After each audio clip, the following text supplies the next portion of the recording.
Brine coffee ഇന്നാതെ vlog. അപ്പോൾ എല്ലാവർക്കും ഒരു അടിപൊളി ഓണം വിഷ് ചെയ്തുകൊണ്ട് ഇന്നത്തെ വീഡിയോയിലോട്ട് പോയാലോ. അപ്പോൾ happy Onam from both of us. അപ്പോൾ എല്ലാവരും ഓണമൊക്കെ ഉണ്ട്, വയറൊക്കെ നിറഞ്ഞ് ഇപ്പം നിങ്ങളുടെ ഫ്രിഡ്ജും നിറച്ച ഓണത്തിൻ്റെ ബാക്കി കറികളും ഒക്കെ ആയിട്ട് ഇരിക്കുമായിരിക്കും അല്ലേ. ഇവിടെ ഓസ്ട്രേലിയയിലെ മെൽബണിൽ ഞാൻ ഇപ്രാവശ്യം എൻ്റെ ആദ്യത്തെ ഒരു ഫുൾ സദ്യ, അതും 21 ഐറ്റംസിൻ്റെ സദ്യ ഉണ്ടാക്കി സന്തോഷത്തിലായിരുന്നു. ഇവിടെ ഞങ്ങൾ രണ്ടുപേരേ ഉള്ളൂ, അതുകൊണ്ട് തന്നെ നമുക്ക് ഇപ്രാവശ്യം ഓണത്തിന് ഗസ്റ്റായിട്ട് ഒരു ഗുജറാത്തി ഫാമിലി വന്നിട്ടുണ്ടായിരുന്നു. അവരോടൊരു വലിയ താങ്ക് യു, എന്നെ വിശ്വസിച്ച് എൻ്റെ കുക്കിംഗ് കഴിക്കാൻ വന്നതിന്. അപ്പം ഓണത്തിൻ്റെ ഷോപ്പിങ്ങും കാര്യങ്ങളൊക്കെ ഞാൻ എന്താ പറയുക 2 ആഴ്ച മുമ്പ് തന്നെ തുടങ്ങി. ഞാൻ ഫൈനൽ ഡേ ഓഫ് ഷോപ്പിങ്ങിന് ചെന്നപ്പോൾ മോളിൽ ഒരു ജാപ്പനീസ് കട തുടങ്ങിക്കുന്നുണ്ട്. അവിടെയൊക്കെ കയറി വട്ടം കറങ്ങി ബാക്കി ഏഷ്യൻ സ്റ്റോറിൽ പോയി ബാക്കി സാധനങ്ങളൊക്കെ വാങ്ങിച്ച് വെച്ച് ഫൈനലി ഓണത്തിൻ്റെ തലേ ദിവസം മെയിൻ കുക്കിങ്ങിന് വേണ്ടി കയറാനുള്ള പരിപാടിയാണ്. എൻ്റെ അതിൻ്റെ വീഡിയോ ആണ് ഇപ്പം ജസ്റ്റ് കണ്ടുകൊണ്ടിരിക്കുന്നത്. ഓണത്തിൻ്റെ ഞാൻ എങ്ങനെ എത്തി എന്ന് കാണിക്കണ്ടേ. രാവിലെ തന്നെ എന്തായാലും കുളിച്ച് സുന്ദരിയായിട്ട് സ്കിൻ കെയർ ഒക്കെ ചെയ്ത് തന്നെയാണ് കിച്ചണിലോട്ട് കയറിയത്. ഓണമൊക്കെ അല്ലേ, നല്ലതായിട്ട് സെറ്റ് ചെയ്തേക്കാമെന്ന് വിചാരിച്ചു. ഏകദേശം ഉച്ചയായപ്പോഴാണ് ഞാൻ കയറിയത്. ആദ്യം തന്നെ പ്രിപ്പറേഷൻസ് ചെയ്താണ് തുടങ്ങിയത്. ആവശ്യമുള്ള സാധനങ്ങളൊക്കെ എടുത്ത് വാഷ് ചെയ്ത് കട്ട് ചെയ്യാനുള്ളതൊക്കെ സെപ്പറേറ്റ് ചെയ്തു. പിന്നെ എനിക്കിവിടെ കുഞ്ഞടക്കളയല്ലേ ഉള്ളൂ ആൻഡ് ഇച്ചിരി സാധനങ്ങളേ ഉള്ളൂ, പാത്രങ്ങളുമൊക്കെ. അതുകൊണ്ട് തന്നെ ഇത്രയും അധികം കുക്ക് ചെയ്യുന്നത് കൊണ്ട് ഓരോന്നും ചിലത് വീണ്ടും റിപ്പീറ്റ് വാഷ് ചെയ്തെടുക്കേണ്ടി വരുമല്ലോ. അപ്പോൾ അങ്ങനത്തെ കാര്യങ്ങളൊക്കെ ആദ്യം കുക്കറിൽ പോകേണ്ട സാധനങ്ങൾ, കട്ട് ചെയ്യാനുള്ള സാധനങ്ങൾ, അങ്ങനെയൊക്കെ പ്ലാൻ ചെയ്ത് എന്തായാലും എരിശ്ശേരി കൊണ്ടാണ് തുടങ്ങുന്നത്. പിന്നെ എനിക്ക് നാരങ്ങാച്ചാറിനുള്ള നാരങ്ങയൊക്കെ കട്ട് ചെയ്ത് ഉപ്പിലൊക്കെ ഇട്ട് വെച്ചു. പിന്നെ ആ ഗ്യാപ്പിൽ എരിശ്ശേരിയുടെ പയറാണ് ആദ്യം വേവിക്കാൻ വെച്ചത്. പയർ വേവുന്ന ഗ്യാപ്പിൽ ബാക്കി ഐറ്റംസ് കട്ട് ചെയ്ത് തോരനൊക്കെ വേണ്ടിയിട്ട് നമ്മുടെ ഇവിടെ കടയിൽ ഏഷ്യൻ കടയിൽ വാങ്ങിക്കാൻ കിട്ടുന്ന ഓൾറെഡി ചോപ്ഡ് ആയിട്ട് കിട്ടുന്ന ക്യാബേജ് തന്നെ ഞാൻ വാങ്ങിച്ചേ. കാരണം ഇതെല്ലാം കൂടെ അല്ലെങ്കിൽ അരിയാനൊക്കെ പോയാൽ എപ്പോൾ തീരാനാ. പിന്നെ ഇടയ്ക്കിടയ്ക്ക് റെസ്റ്റ് എടുക്കുന്നുണ്ടായിരുന്നു. ആൻഡ് എൻ്റെ ഓൾറെഡി ഓണത്തിൻ്റെ സദ്യക്ക് ഞാനൊരു ലിസ്റ്റ് എഴുതി ഉണ്ടാക്കിയിട്ടുണ്ടായിരുന്നു. അത് വീണ്ടും ചെക്ക് ചെയ്ത് വെട്ടി കുറച്ച് ഇനി എന്തൊക്കെ ഉണ്ടാക്കണം പ്ലാൻ ചെയ്ത്. നല്ല തണുപ്പുള്ളൊരു ദിവസമായിരുന്നു, എന്നാൽ വെട്ടം ഉണ്ടായിരുന്നു. ഇടയ്ക്ക് കുറച്ചുകൊണ്ടൊക്കെ ഇരിക്കുന്ന സമയത്താണ് പുറത്ത് ശബ്ദം കേട്ടത്. പോയി നോക്കിയപ്പോൾ കല്ല് വീഴുന്ന പോലത്തെ ശബ്ദം.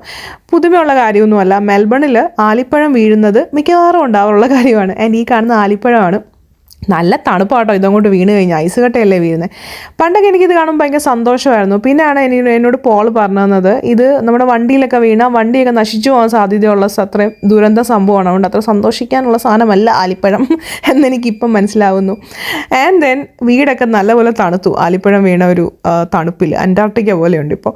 ആ സമയത്ത് നമുക്ക് ചൂടുള്ള കുക്കിങ്ങിലോട്ടങ്ങ് കിടന്നാലോ. അങ്ങനെ ഞാൻ ഒരേ സമയം 2 പാത്രത്തിൽ അച്ചിങ്ങ മെഴുക്കുവരട്ടിയും ക്യാബേജ് തോരനും ഉണ്ടാക്കുവാണ്. ആ സമയത്ത് നമ്മുടെ കുക്കർ ഓൾറെഡി തണുത്തിരിക്കുകയായിരുന്നല്ലോ. അതിനകത്തോട്ട് എരിശ്ശേരിക്കുള്ള ബാക്കി മത്തങ്ങയും ചേനയൊക്കെ ഇട്ട് ഒന്നുകൂടെ വേവിക്കാൻ വെച്ചു. ഇനി ബാക്കി ഐറ്റംസിനുള്ള കട്ടിങ്ങും ചോപ്പിങ്ങും ഇളക്കലും ഒക്കെ നടക്കുന്നുണ്ട്. എനിക്കെന്തായാലും എരിശ്ശേരി അങ്ങ് ഇഷ്ടപ്പെട്ടു കേട്ടോ. ഞാൻ ആദ്യമായിട്ടാണ് അങ്ങനെ ഒരു എരിശ്ശേരി ഉണ്ടാക്കിയത്.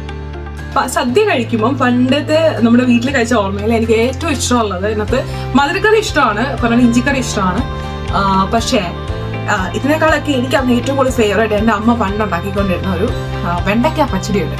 പച്ചടി പിന്നെ ബീട്രൂട്ടൊക്കെ ഒരുപാട് ഭയങ്കര ഹിറ്റായി വന്ന സമയങ്ങളിൽ ബീട്രൂട്ട് പച്ചടിയൊക്കെ സദ്യയിൽ വരുമെങ്കിലും എനിക്ക് ഏറ്റവും ഇഷ്ടം ഈ വെണ്ടയ്ക്ക പച്ചടിയാണ്. അപ്പോൾ അതുകൊണ്ട് തന്നെ ഞാൻ സ്വന്തമായിട്ട് കുക്ക് ചെയ്യാൻ പഠിച്ചപ്പോൾ കഴിഞ്ഞ വർഷമാണ് ആദ്യമായിട്ട് സദ്യയൊക്കെ വെക്കാൻ ട്രൈ ചെയ്ത് നോക്കിയപ്പോൾ ആദ്യം ഉണ്ടാക്കാൻ ശ്രമിച്ചത് വെണ്ടയ്ക്ക പച്ചടിയാണ്.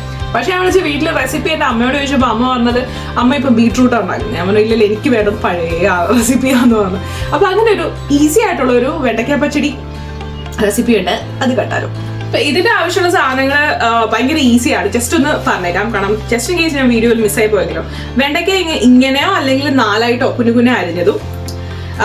പിന്നെ ആവശ്യമുള്ള സാധനങ്ങൾ ചുവന്നുള്ളി വേണം, പച്ചമുളക് വട്ടത്തിൽ അരിഞ്ഞത് വേണം, കരിയാപ്പില ഇങ്ങനെ അരിഞ്ഞത് വേണം.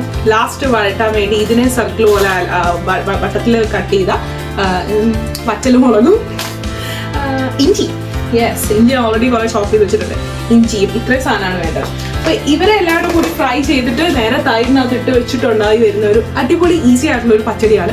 ഇതാണ് എൻ്റെ വൺ ഓഫ് ദ ഫേവറേറ്റ് പച്ചടി. അപ്പോൾ ഇതാണ് ഒരു സദ്യയിലെ ഒരു അടുത്ത ഒരു മെയിൻ വിഭവം.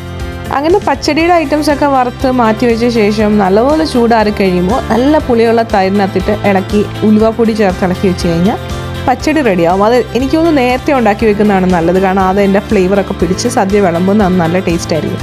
പിന്നെ ഇടയ്ക്കിടയ്ക്ക് ഞാൻ റെസ്റ്റ് എടുക്കുന്നുണ്ടായിരുന്നു കേട്ടോ, കാരണം ഞാൻ നല്ലപോലെ ടയേർഡ് ആവുന്നുണ്ടായിരുന്നു.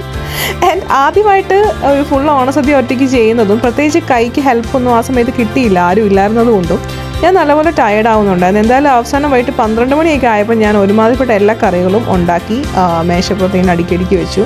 ആൻഡ് രാത്രി 1 മണിയായപ്പോൾ എൻ്റെ ക്ലീനിങ് ആണ് ഇനി നിങ്ങൾ കാണുന്നത്. ഈ കുക്ക് ചെയ്ത് കഴിഞ്ഞാൽ അത് ക്ലീൻ ചെയ്തെടുക്കുന്നതാണ് അതിനേക്കാൾ വലിയ പാട്. പ്രത്യേകിച്ച് നമ്മളിവിടെ റെൻറ്റിന് നിൽക്കുന്നതുകൊണ്ട് തന്നെ ഇവിടെ അടുത്ത ഇൻസ്പെക്ഷന് വരുമ്പോൾ നമ്മുടെ ഈ മഞ്ഞളും ഒക്കെ കളർ പിടിക്കുമല്ലോ സ്ലാബിൽ, അതൊന്നും ഉണ്ടാകാൻ പാടില്ല. പിന്നെ എനിക്കെപ്പോഴും വൃത്തിക്ക് കിടക്കുന്ന ഇഷ്ടം. ഇത് ഇന്നുമായിട്ട് വൃത്തിയാക്കേണ്ട, നാളെ രാവിലെ വൃത്തിയാക്കി മതി എന്ന് എന്നോട് പോൾ പറഞ്ഞതാണ്. ബട്ട് എനിക്കിത് ചെയ്തില്ലെങ്കിൽ നാളെ രാവിലെ ഓണത്തിന് എണീറ്റ് വരുമ്പോൾ ഒരു വൃത്തി കാണത്തില്ല അല്ലേ. അതുകൊണ്ട് ഞാൻ ഫൈനലി എന്തായാലും നനഞ്ഞു, ഇനി കുളിച്ച് കയറാം എന്നോർത്ത് രാത്രി 1 മണിയായപ്പം പാത്രങ്ങളൊക്കെ കഴുകി കിച്ചണൊക്കെ ക്ലോസ് ചെയ്ത് വെച്ചേക്കുവാണ്.